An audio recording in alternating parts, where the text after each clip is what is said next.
Good afternoon, NEBA fans. Welcome to East Providence Lanes for the round of 24 of the StrikeFX Pro Shop Doubles Open.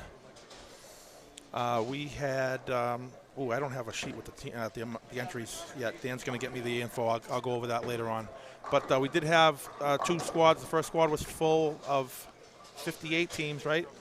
57. 50. Oh, there's one empty? Yeah, 57. One team And then there was 38 on the second squad, so it must have been 95 teams of doubles. Yep. We made a cut to the top 24. The top 8 teams will get a bye, and teams 9 through 24 are bowling right now. We are going to feature on lanes 3 and 4 the team of Tom Hansen and Justin Urbano versus James Bissett and Donnie Corneau. And on lanes 5 and 6, Tom Solomini and Jesse Gibson against Jay Johnson and Tommy Kumlin. Did I get the teams right? I believe so. I don't have a bracket yet. Yeah, I believe so. We're a little early here. We usually don't go live until the round of 16. But I had everything set up during the re-oil, so we went live a round early. I just don't have paperwork with numbers in front of me yet, so we're going to kind of wing it this round. It's a little bonus coverage here. Dan's working on getting me a printout with all the teams that made the cut, and we'll go over those names once I have that information in front of me. So for right now, we're just going to concentrate on the two matches directly in front of us. And when Dan gets me all the info I need, we will. Oh, he's coming now. He's coming right now, I think. Perfect. Thank you, sir. Okay, so we got the entries right. 95. All right. Top 24. 9 a.m. there was 57 entries. The top 9 made the cut. That cut was 2170, so 170 over. At 12:30, we had 38 entries, and the cut to get to the top 6 was the guaranteed top 6 was 2189.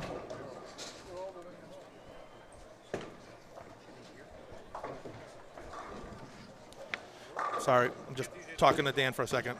So the cut was 2189, and then the at-large cut was 2122. And what Dan was just talking to me about was the alternate for match play was a couple of old stiffs named Gaskell and Pritz, and he was just handing me my certificate for my free ball for being first out of the cut. So he's literally just handing me the certificates as I was reading the cuts. So maybe you can blame the team that didn't show up this morning, because that meant another 3 teams didn't get in. Oh, thanks. They dropped from 12 to 9. Thank you. Appreciate that.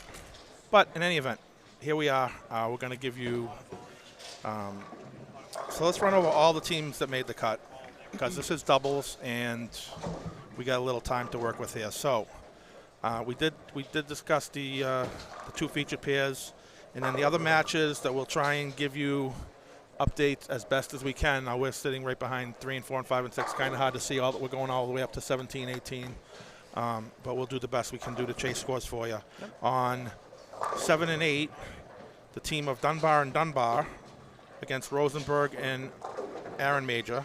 Oh, by the way, I forgot to mention, to my left, my partner. Team 8 on Thursday nights in Brockton, Stephen Major. Say hi, representing StrikeFX Pro Shops. Hi, everybody. Nice to be here. On 9 and 10, Tristan Erickson and Mike Lickstein against Jeremy Hotbarger and Scott Kincaid. On 11 and 12, Paul Smith and Rich Reynolds against Baker and Savasta. 13 and 14, Matt Brocken and Chris Monroy against Silver Jr. and Tyler Perry, who I believe shot 490 the last game to jump us out of the cut. Thank you, guys. Appreciate it. Bill Webb just picked up a big spare. 15 and 16, Scott Widmer and Bill Webb against Dave Kipman and Chris Forey. And on 17-18, Gino Beniamino and Larry King against Kevin Tebow and Stephen Dale Jr. And I think that wraps it up. The teams that got the buys, which we will see later on today, are, do I have that? I don't have that. Yes, I do. Sorry, I do. The tournament leaders were Tyler Hearn and Joey Tranzu. Congrats. 2 of yesterday's winners. Yep. Congrats, Tyler and Joey. Tyler won his first. And I believe that was number 6 for Joey? 8. That was 8? 8. Wow. Yeah. The second seed, Justin Veal and Dennis Bissonette. Third seed, Darren Borges and Chris Viali. 4 was Gillick and Lemez. I don't know how to say that name. I apologize. Colby Hagemoser and Randy Hagemoser and Van Hees, right? Yes. No, Colby Hagemoser and Jonathan Van Hees. Was it? Yep. Okay. Oh, right. Randy won. Colby Hagemoser and Van Hees. I only have last names here. Sorry. Too many families. Too many sixth families. seed, yeah, I get my majors and my Hagemosers confused. I have no idea how. Number 6 seed. Where are 6? Green and Grove. A Green. Who's A Green? I know Rob Green. Who's Anthony Green. Anthony Green. And Grove. Malik Grove. Malik Grove, yep. 7, Whitney and Green. Another Green. That's going to be Rob Green. Yep. And then 8 is Chris Larson and John Kirker. So those 8 teams will bowl the 8 winners of this round. So we'll be with you for the remainder of the day. Let's update some scores here real quick. On 3 and 4, you see Donnie Corno up on the right lane. His team is clean through 4 with no doubles. And the Urbano team has a 4-bagger and 1 open, so they're up about 25-ish pins, call it. On 5 and 6, you just see Tommy Kuhlman with the 4-pin. He was on a triple. Yep. His opponents have a double and a triple up, and Tommy's partner also has an open, so they're around even-ish, minus some count, and the other team is plus 30. So that the Jesse Gibson team is up about 30 right now, give or take a few pins and count. Peeling that off the gutter, just left a slapper 7. The defending champions for this event were Jeremy Melito and Mike Mirabile. They did not bowl today. They were bowling the Long Island Masters. Long Island Masters, okay, yeah. This is NEBA number 989, on the road to 1,000. The 1,000 tournament will be at Callahan's Bowlerama on August 19 and 20. We were talking yesterday about possibly that there may be, a squad added to that event. We're still working on details for that, but that'll be a big one. No, you don't want to miss that. Also, we have a Hall of Fame nomination, induction dinner coming up in April. You can find details on the website about purchasing tickets if you want to attend that dinner. All the annual awards from last year will be given out that night, and there will be, God, how many is it getting inducted this year? I believe 4. 4 people this year? I believe 4. We have to get a list. I don't have the list. Joe Navarra, Gray Watts, at least those 2. So Joey Transu won, or is he already in? He's already in. He was I in. believe. Forget, because we didn't have a dinner for 2 years because of COVID. So I know people that have qualified, but I'm not sure who was actually inducted or not. Well, to purchase tickets, you can go to buddiesproshop.com, and there will Is that where it is? Yeah, there'll be an avenue for you to purchase tickets there.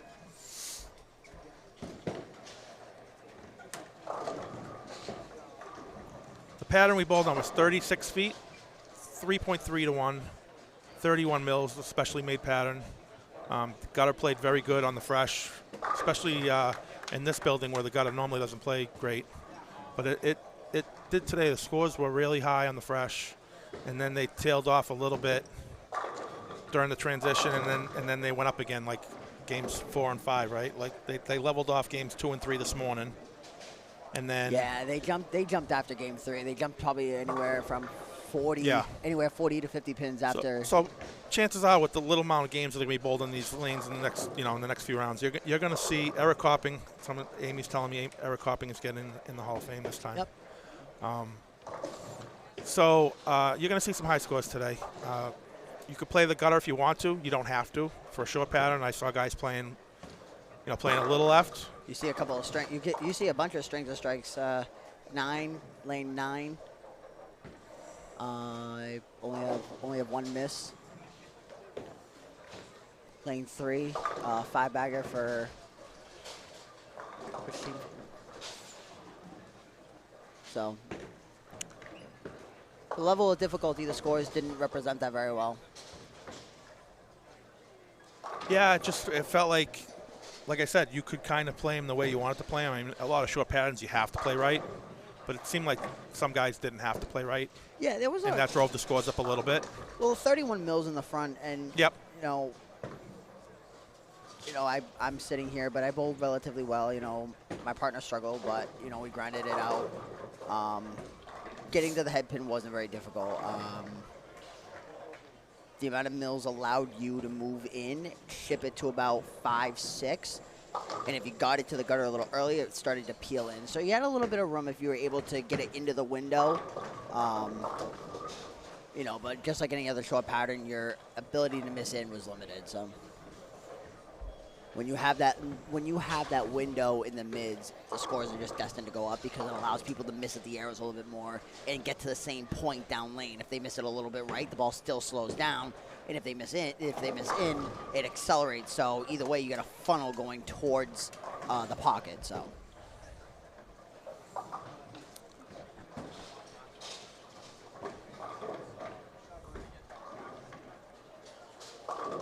You didn't see a lot of that, though. You didn't see a lot of urethane going down the lane.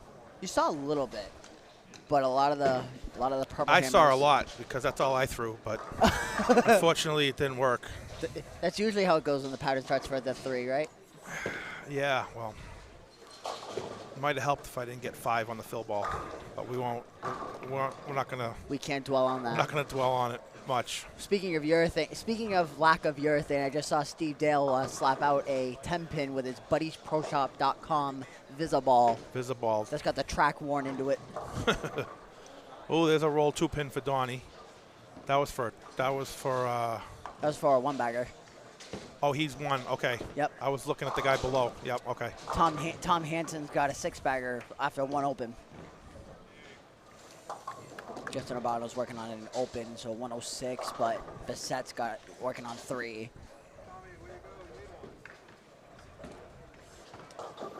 Justin just went through the face. They look a little more temperamental down lane than they were this morning, maybe with another strip and oil. Yes. Because we bowled on 46 feet yesterday, right? So maybe in one strip, some of the oil down lane didn't completely come off. Because I feel like that shot that Justin just threw on lane 3 would have been fine this morning. Maybe, like I said, with another strip and oil, got all the oil off the back end, the last 10 feet of the pattern. Well, that's what happened. That's one of the things that happens is, when you're dealing with this many mils in such a short window of 36 feet. I mean, you're dealing with 31 mils. It preserves the heads, which is always great, but when guys need to get their bowling balls to slow down, they're going to go to bigger asymmetrical balls with a little bit of a surface to them, so it takes it from the front and deposits it after the pattern. So when you have the re-oil on that, it just happens so much faster. The heads get warm. The heads warm up a little bit faster too, casing people in, and it just naturally plays tighter. Spare there by Jay. So let's check the scores. So there are let's see, combined score of -6 on the right lane, right? All them with a double. 70, 100, 130. So the Solomini Gibson team is currently leading by 53 through 6 frames, and on the match on 3 and 4. Who's that's got a 6-bagger up there? That Tom Hansen? Tom Hansen, okay, so yep. Tom Hansen's got a 6-bagger, but his partner's got 115 in the 7th. So let's see. Nature of a doubles event. 30, 69, 59. Tommy on lane 6, throwing a purple hammer, dead flush. That match is almost even right now, believe it or not. Yeah. Making your spares is making your spares. I mean, Donnie Corneau and James Bissett haven't struck too much, but they're clean. Meanwhile, Tom Hansen and Urbano have 3 opens. Yeah, you see Solomini feeding the ball to the gutter. That's what you're going to see. Whether you're using urethane or reactive, most of the guys are going to get the ball somewhere, right at 5 down lane. Yeah, I mean, I've seen everybody that has a pocket relatively comfortably is either up 5, feeding it, open by Ethan, or they're feeding it there in the mids and then watching it peel. Like, let's see Jay Johnson on lane 6. Yeah, see, he's a little in, getting the ball down lane, but he two pins. I think that plays into the lanes getting tighter. Because like you said, I think in the second, even the first and second squad, that ball comes off the end of the pattern, and he might go light. Guess he's into flat 10. Yeah, see, if you feel like he got that ball a little further to the right, it would have kicked harder, and it probably would have. Oh, Aaron threw one out the window on 7-8. I don't know if you could see that on camera. Justin's in, going up the lane. Slapper 5. James was set up on lane 3. Jay covers this. So yeah, Hansen just struck for a 7-bagger on that match on 3 and 4. That's going to give them a small lead going to the 9th and 10th frame.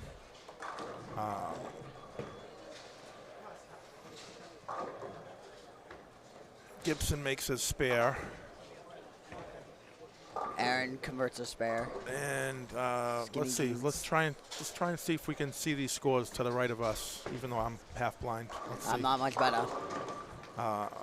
Looks like Paul Smith is on a 7-bagger on lanes 11 and 12. Yeah. So, but I believe. And his partner hasn't thrown a strike yet. Yeah. Is that seven spares on top and 7 strikes on the bottom? Yeah. Yep. You gotta love doubles. Here's Solomini on 5 and 6. They did re-oil for the finals, yes. When there's more than one squad, we always re-oil. Yesterday was a 1-squad tournament, so there was no re-oils. Today, with the 2 squads, there's just too much traffic, and we do strip and re-oil for the finals. Yep. We voted in last year that we wouldn't re-oil for single squad events. Try to speed up the process and get people out of here a little earlier.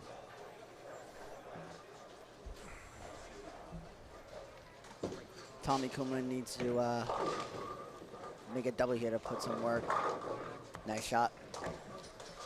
All right, so Hansen threw another one on lane 3 and 4. Yep. That gives them at least a 20-pin lead here. It would be advisable for Bissett to throw a strike here to match. He's using 2 different balls, too. He's using an idle on, I believe that's an idle, on lane 4. Now, we didn't use 3 and 4 yesterday for the finals. It was 5 and 6, 7 and 8.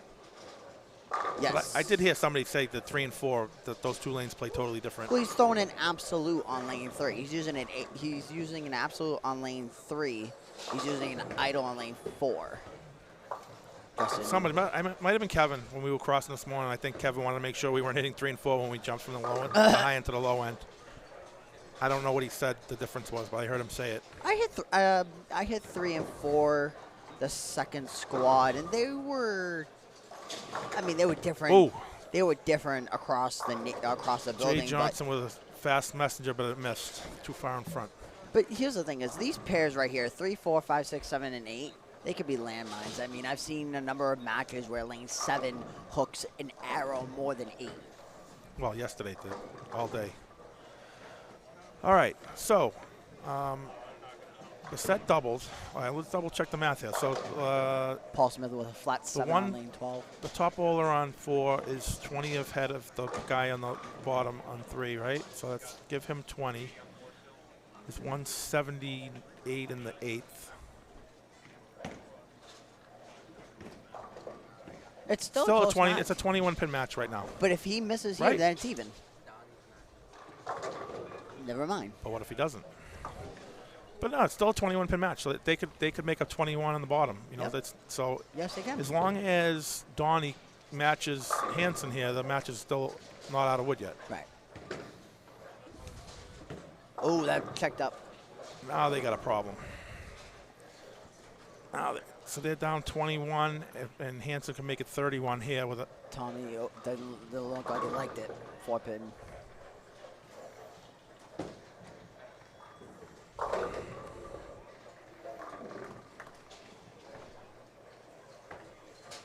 Tom Solomina looked like he got it in a bit. Yeah, he's not happy.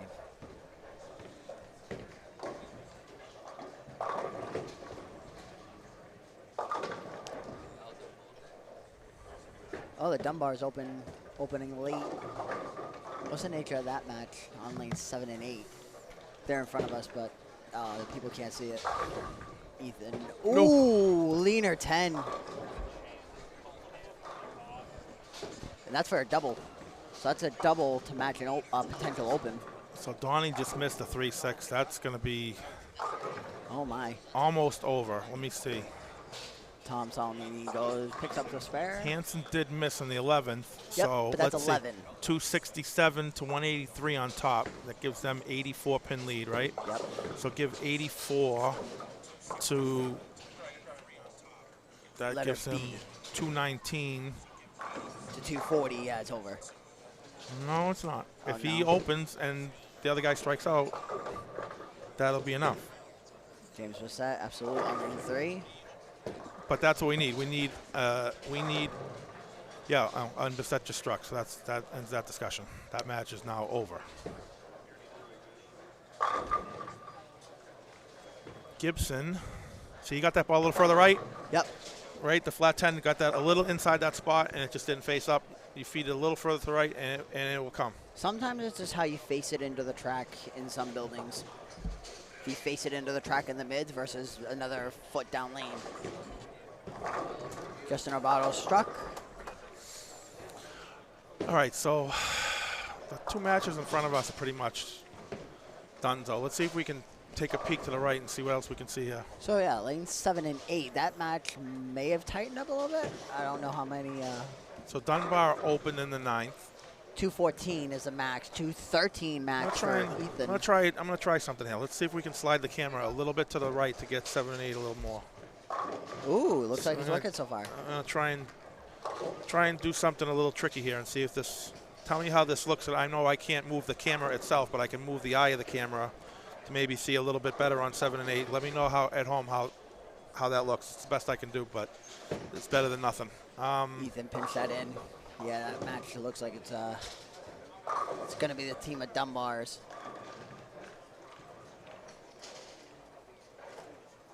$171.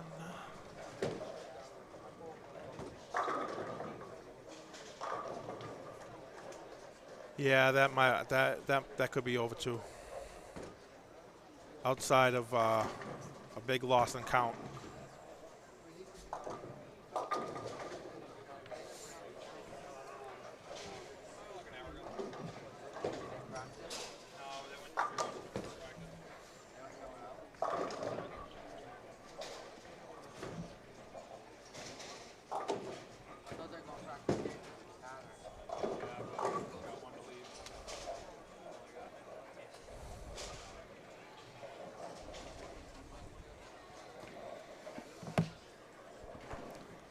All right, I'm going to take a peek over to 9 and 10. I see Litch up there. After a balk.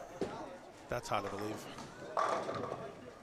But effective. You know what else is hard to believe? He's throwing an EPX. That's hard to believe, too. His EPX is your track 10. I was going to say, what were the chances of him throwing an EPX and me throwing a track 10 today? Yeah. Salamini just wrapping up here. That match is out of wood again.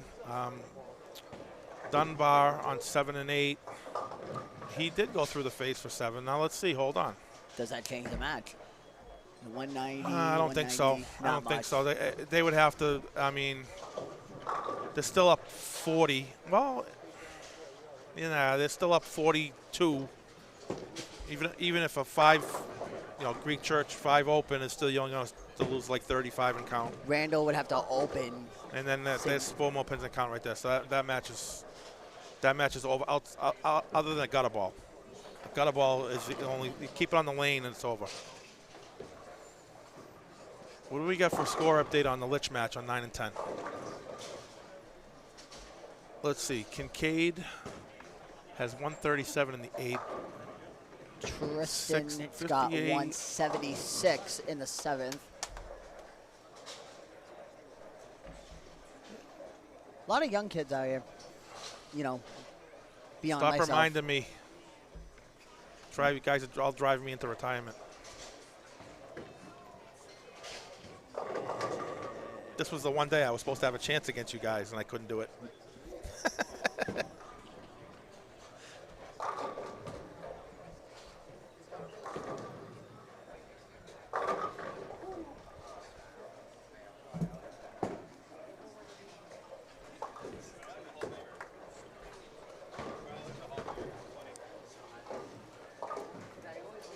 Looks like the team of Kincaid and Hartbarger is in pretty good command right now, but it's not over yet. I'd call it at least a 40-pin lead going to the 9th frame.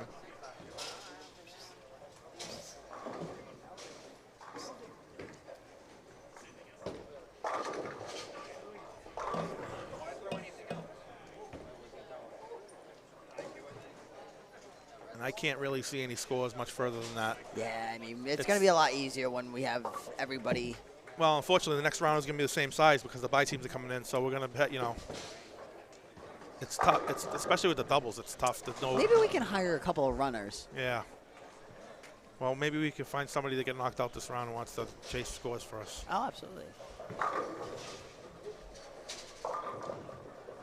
Jeremy Hartbarger just went crumbler right through the face for a crumbler for a 4-bagger. Yep. So That's probably going to. That's going to be something to be grateful for. Flitch strikes out. He shoots 258, right? 278 on the bottom of their side, so that they could stay within 20 there, but they're losing on the top by 58, right? So it's a 38-pin match, which is not over. Shocker that their match is going to be one of the last done. And there's Look another at this. block.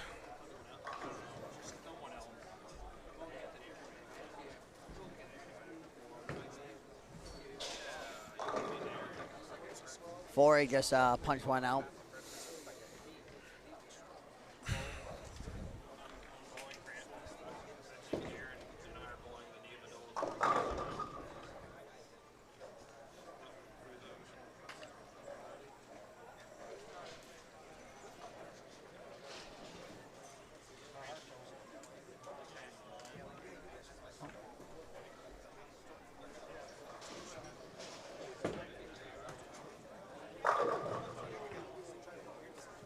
He looks so disappointed. Litch says it's not over yet. Litch is just doing his thing. Yep. Aaron just trying to get out of the way. A